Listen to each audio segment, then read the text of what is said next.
Yo, so check me out.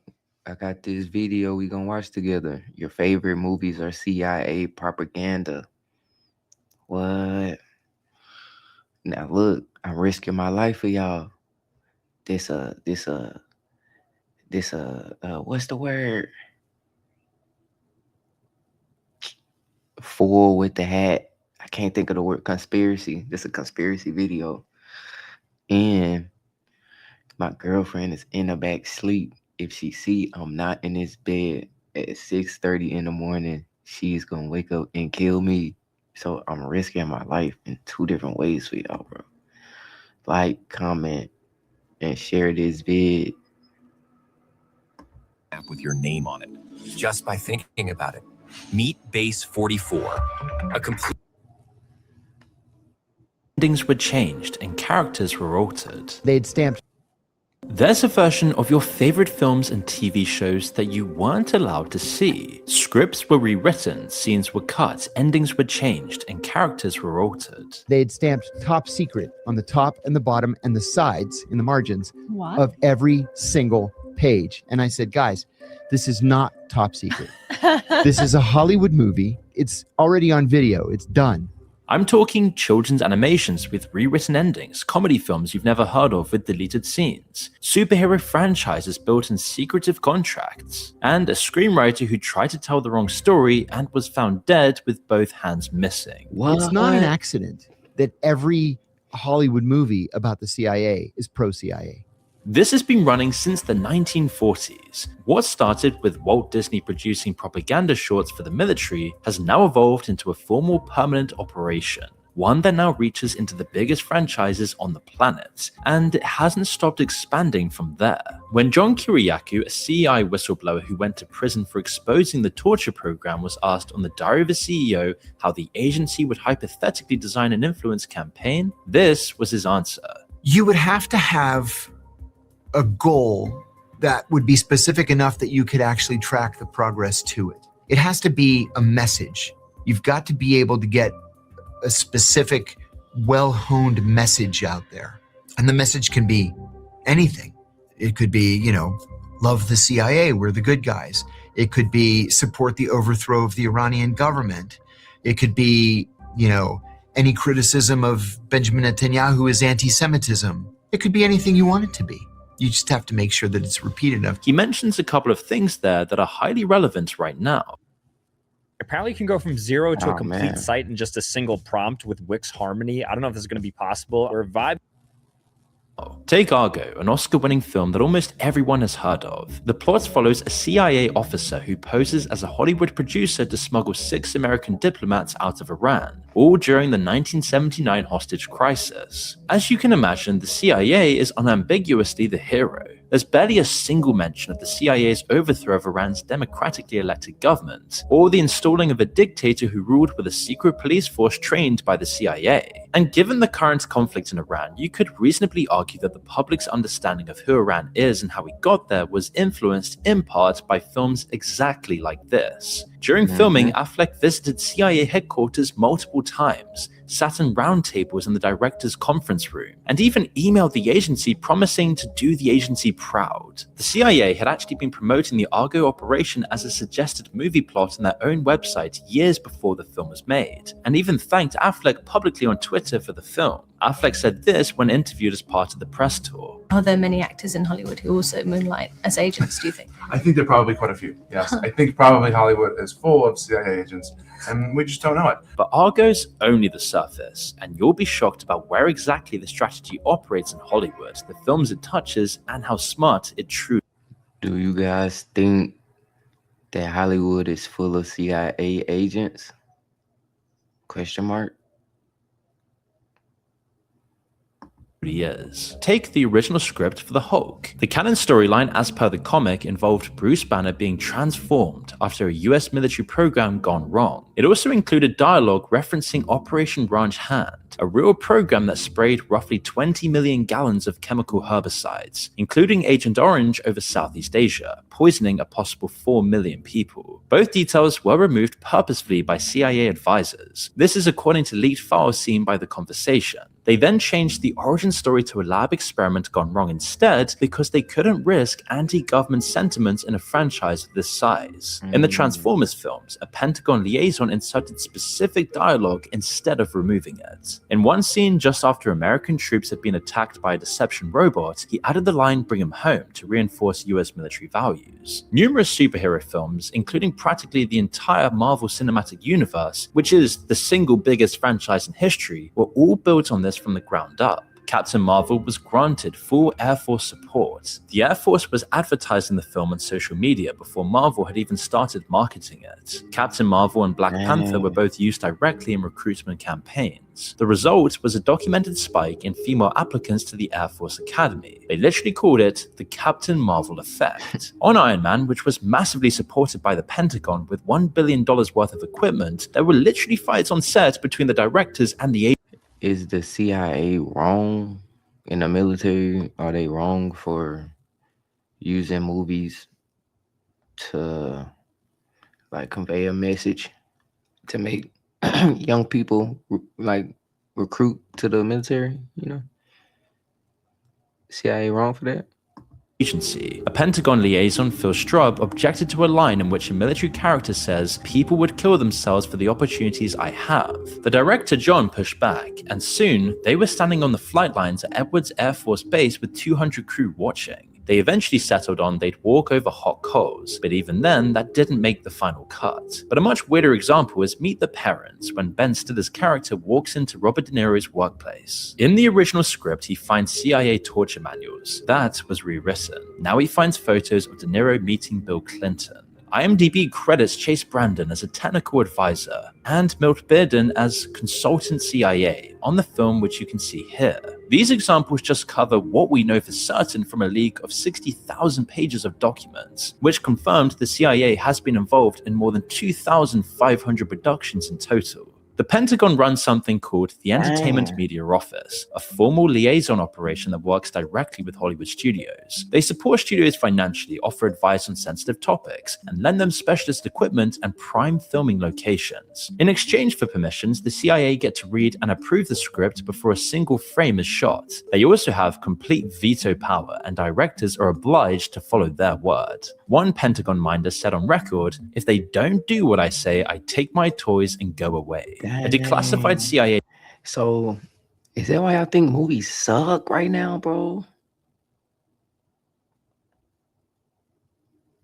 He's saying if the movie directors and writers don't do what they say, he taking the toys away. A document released in 2019 all but confirms that, logging dozens of meetings between the CIA's Office of Public Affairs and executives from NBC, Time Warner, Viacom, Fox, Paramount, and CAA. The document covers just 2 years from 2014 to 2016. It includes lunches, development deals on campus filming approvals, and meetings to develop CIA-themed TV shows. The CIA has always claimed it merely answers requests on an as-needed basis. The document shows active outreach. The agency is going to the studios, not the other way around. But you have to stretch back much further to find out when this all began. Because when one of George Orwell's most important works was adapted into a movie, the CIA had the final say over its closing moments. That film is Animal Farm, a classic anti-establishment story about rebelling against power. After Orwell died, the film's rights to Animal Farm were purchased by two men, and both were undercover CIA agents. This was in 1954, the height of the Cold War and the Red Scare, when the fear of communism was at its peak. The CIA funded the entire animation. They hired British animators, deliberately avoiding American studios to create distance and because the agency distrusted Hollywood animators during the Red Scare, and they rewrote the ending. In Orwell's book, the animals look through the farmhouse window and can't tell the pigs from the humans. The line says, quote, "The creatures outside looked from pig to man, and from pig to man, and from pig to man again, but already it was impossible to say which was which." This is the whole point. Revolution replaces one set of oppressors with another. Capitalism and communism are equally corrupt. The CIA couldn't have that message going out, so their version ends with the animals triumphantly overthrowing the pigs in a second revolution. Communism bad, rebellion good, America wins by implication. See, watch how they storm the building and how it doesn't imply the same message as the book at all. It's subtle, but the new version reinforces the division between good and bad. It creates a moral precedent that corrupt systems can be overthrown and replaced with something better, which is a really comforting thought, unless you realize it's exactly the story the CIA tells every time it topples a government. Orwell's ending says the opposite, that power corrupts regardless of who holds it, and that revolution just replaces one set of oppressors with another. The director Joy Batchelor strongly opposed the change, so the CIA threatened to pull financing. The intelligence officer E. Howard Hunt, who later became involved in the Watergate scandal, said the film was, quote, carefully tweaked to heighten the anti-communist message. Although it was originally aimed at adults, Animal Farm found its primary audience in school over the US and Europe. By then, the state and media were already deeply intertwined. Governments had correctly identified that the media was the best way to access the minds of the public.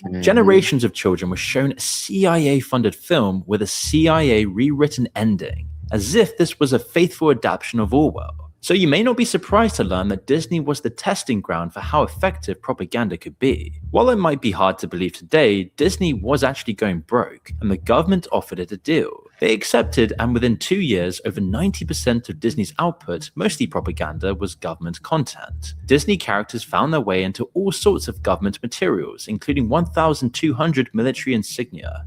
Walt Disney even personally designed this terrifying Mickey Mouse gas mask, all to make children less afraid during air raids. If you look at Disney films through the ages, like Snow White, The Incredibles, and Frozen, they're often said to carry some level of deliberate messaging.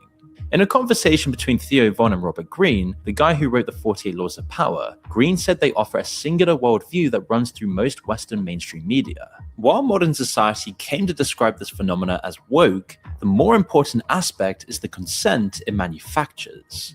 And what angered me about Hollywood, people pretending to be these liberal, wonderful people in favor of all the best causes out there to create art. What bullshit. They wanted power. They loved having the power over people. They would drop the woke stuff tomorrow if they could make more money doing something else. It's just about what's going to bring the bucks in. Someone upstream decides what the acceptable worldview is, and the media is passed accordingly. The Pentagon did it with military values. The CIA did it with anti-communism. Hollywood does it now with whatever sells. The product always looks like entertainment and not ideology. These are films watched by billions, not just in the West, but worldwide. So this is also a matter of the image the world superpowers want to project. Soft power has always mattered enormously to the West. Huge military, invincible superheroes, perfect moral values, intelligence agencies that can do anything they please and always win. Now, you might be wondering what happens if someone breaks ranks and goes against the grain. Whether it's possible to subvert the CIA and inform the public of the truth. Well, there has been at least one occasion when someone tried to do exactly that. He was Gary DeVore, a Hollywood screenwriter with major credits on Schwarzenegger's Raw Deal, Christopher Walken's The Dog of War, and Backroads with Tommy Lee Jones and Sally Field. He was deep into a script idea that even his own wife didn't fully understand until after he was gone. When I first moved in with Gary, he said to me, "Don't be alarmed if you get a call from a government agent." Oh man, Gary, what you got going on? EVE Online is a vast universe. Just take their name down and their number and don't be worried about it. In the first 4 years, there were 2 calls. And then, not too long before he actually disappeared, there were several from the CIA at Langley. It was called The Big Steal, set during the US invasion of Panama. A friend of his, Hollywood director John Irvin, had lunch with Gary a few weeks before he disappeared. He could tell that something was off. He was troubled. Something was bothering him. He wasn't really in the conversation. He was having trouble with the script he was writing, which he talked about more about not the script, but about a government very, very sensitive, inconvenient truth. He was speaking more as a journalist than he was as a screenwriter. He was talking as an investigator. A researcher who later investigated the case, called Dr. Matthew Alford, eventually uncovered what Gary had found, and it's really dark. What do you find? The dictator of Panama, Manuel Noriega, made secret recordings in wired rooms of senior US officials having sex with underage prostitutes, male and female. One British newspaper commented on this, and the story was then buried. and the guy who wrote it got shot by an anonymous sniper. Gary planned to put that in a Hollywood film. He was driving home through the desert, and then that was the last anyone heard from him. And he said, I'll see you later. I never heard from him again. It's like Gary DeVore simply vanished into thin air. There was a massive search, foot patrols, helicopters, $100,000 reward, but zero leads and no witnesses. He was missing for 374 days. But then his Ford Explorer was found beneath 15 feet of muddy water at the bottom of the California aqueduct. Despite the aqueduct having been searched extensively, his laptop containing the script was missing, his gun was missing, and his hands were missing. Why were his hands cut off? Listen, the man had his fingers removed. Why? Why? In my own mind, feel that there is crime here. He knew I do too not feel much. that my husband drove off of this bridge. Within a week of his disappearance, agents from the FBI, CIA, NSA, and DoD arrived at the family home. After an official went into his office, his computer was wiped. And here's an unlikely connection to meet the parents in other films years later. It was Chase Brandon, the CIA's entertainment industry liaison officer, who was among those at the scene. When Alfred started digging into the case years later, he received a warning to stop what he was doing and leave well alone. Yeah, of course, you've received an informal or semi-formal warning from a CIA and DoD contractor who said to you, back off the CIA, you're going too far with this now.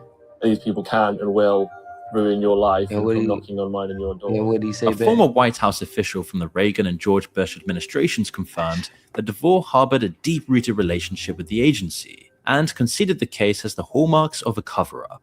The CIA declined to comment on the entire situation, and the case officially remains open. So that's the other side of the coin. What potentially happens when the CIA's veto isn't obeyed? We don't really know the truth of what happened, but it does show you that you shouldn't mess around with topics not sanctioned by the agency. As for the impacts this all has on society, Theo and Joe Rogan were very perceptive about how it can change public perception. So in World War I, one of the problems that they had was people didn't want to be over there killing people. And so people were shooting, but they weren't shooting at the actual enemy. And so then they realized, well, we've got to do something about that. And so after that, they started creating all these really patriotic war movies where the guys are heroes, they go over and they shoot all the bad guys, and then they're awesome. So then the next group of people that go to war are all going to be indoctrinated with these films. John Kiriakou thinks that nowhere has that indoctrination been more effective or more dangerous than in warming the population up to the idea of torture.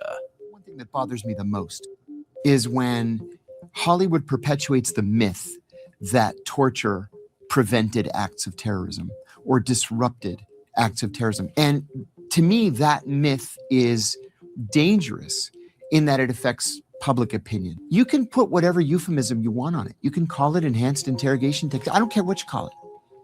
What we did to some of those people was just illegal. Kiriakou would know. He's the only CIA officer who ever went to prison over the torture program. I objected to the CIA's use of so-called enhanced interrogation techniques, which I believe to be torture. And I went public with that information in December of 2007. All this time, by the way, I'm waiting for somebody to come out and say something. And nobody said anything. As a result, I was prosecuted and served 30 months in prison. But I'm glad I did. Somebody had to do it. This is especially true in the film Zero Dark 30, which is about capturing Osama bin Laden. John Kiriakou thinks it's the strongest example of making the CIA look clean from every angle. Zero Dark 30. So Zero Dark 30, I think, is the most egregious example of CIA interference in Hollywood. Well, it's a lot of ass on this video. They getting their money. Left foot, right foot, J1. For real, they getting their money. I ain't gonna lie to you.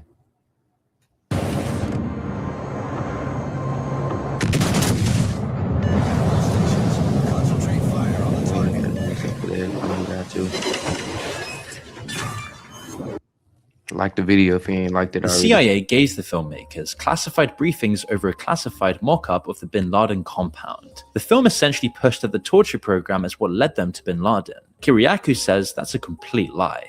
This was a film that the CIA made a policy decision on, that it was going to cooperate fully, to the point where senior CIA officers gave them inappropriately classified briefings over a classified mock-up of the bin Laden compound. Okay, that's chargeable under the Espionage Act. The CIA just turned it over. Why? Because it made the CIA look good. In real life, intelligence work is edgy, gruesome, and morally ambiguous. Mainstream TV and cinema don't need to be accurate. They just need to feel right and not leave the audience with too many lingering questions or ambiguity. They pick up on this exact point in the podcast. Even though they are torturing people. Now, entire population is so kind of almost like brainwashed into, but they are good guys, so torture is okay, Right. as long as good guys are doing it. Well, that was the narrative. And they've got so desensitized towards doing bad shit. And if it's the CIA or if it's Tom Cruise or if it's like Mission Impossible and they're doing bad shit and they're torturing people, that's okay. Like now the message is that's okay. You don't worry about it. So desensitization and controlling the narrative are central to this whole strategy. But there are deeper layers than promoting and suppressing films. The CIA's venture capital arm In-Q-Tel, literally named after Q from James Bond, has been funding tech companies since 1999. Google bought an In-Q-Tel funded mapping startup called Keyhole that became Google Earth. In-Q-Tel and Google then jointly invested in a company that builds predictive analytics by mining web data. Palantir was one of their earliest investments. The CIA had established an entire directorate of digital innovation specifically to engage Silicon Valley. So it's all linked together and practically operates in plain sight. Theo Von told Green a story about bumping into a construction worker at Century City Mall in LA. Yo, what's up? Wow. So I start talking to him and he's like, dude, guess what we're building? I'm like, I don't know. You know, I thought maybe it could have been like a Hardee's or something. He's like, we're building like a 20-story building and 10 floors of it are the CIA and the other 10 floors are a management company, Hollywood Management. Theo was mixing up the CIA and CAA, Creative Artists Agency, Hollywood's most powerful talent firm, but Green made it sound like the real thing was even worse. And you go to that building and they call it like the Death Star. There are like, you know, politicians who are being represented by CAA, athletes, tech bros, influencers. It's pretty frightening though when you go inside. It's almost like Scientology, Like Scientology? Hollywood's version of Scientology. He's describing high-level ongoing talks at the intersection of the media, government, and big tech, all in a building lovingly called the Death Star. So you can now see how this whole influence campaign is far bigger than cutting lines in Marvel movies. It relies on cross-collaboration between multiple arms of state and private power. And the product hasn't stopped at the cinema. It's been actively following the audience, which means you, wherever you go, including online. Do you think the CIA have a strategy for podcasters and for podcasting? I think yes, now they do.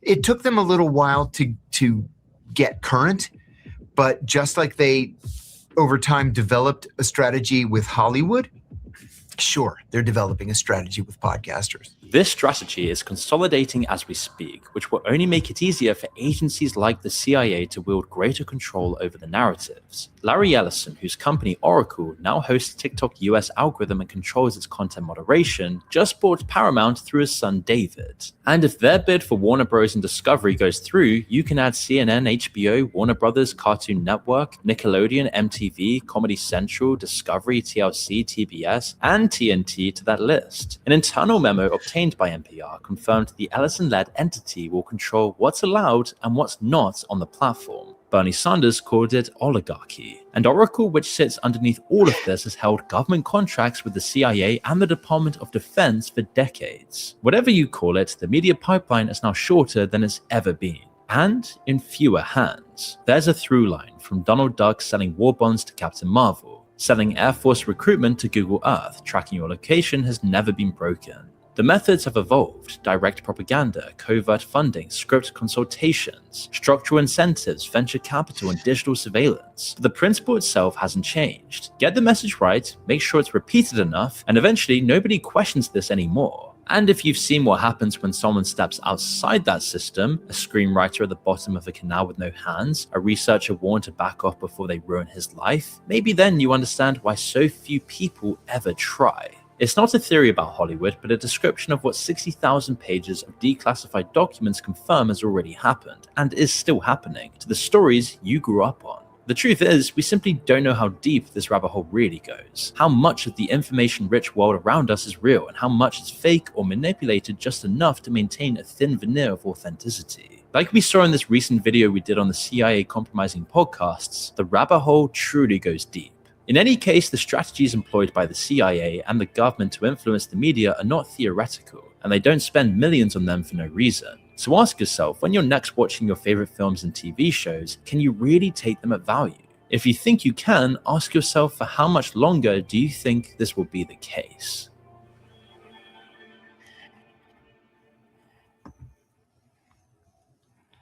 Dang. I know I look rough, man. But appreciate y'all for watching, man. I'm finna start my day. Get ready. Like, comment, share on this vid. And we'll be back later.